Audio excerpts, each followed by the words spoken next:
katta mijg'ov.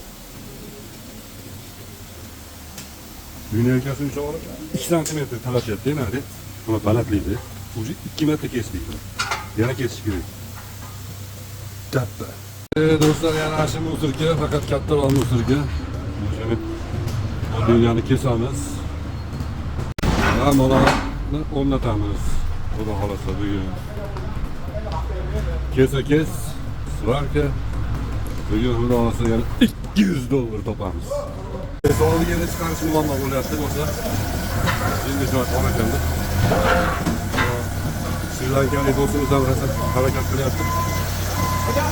Xullas oyoqlari muammo bo'lyapti. Buni hozir sansovni kesib olamiz. Do'stlar, chiqarib oldik, joyini bo'shatib oldik, xudo xolasa. Buni o'rnatamiz xudo xolasa. Ishni tez tugattiramiz shekilli do'stlar. Joylarni tayinlab olib, yangisini qo'yishni boshlayapmiz. Sizlar kechib qoladi xolos. Bitta bu boshqa injiq chiqib qoldi-yu. Bunga har xil zalikuxalar ketmaydi shekilli. 2-3 mm joyni ham talashyapti-yu. Hop, hechlayapti bo'lsa. Hali ham ishni topshirolmayapmiz. Ishlarni kechirishyapti. Zey bo'ldi. Koreyada ham, o'zimizda ham. Chiroyli qilib tez tugatsang, bunaqa ezmalar qabul qilmayotib bo'ladi ishda. Hammalarga omad $250 bugun.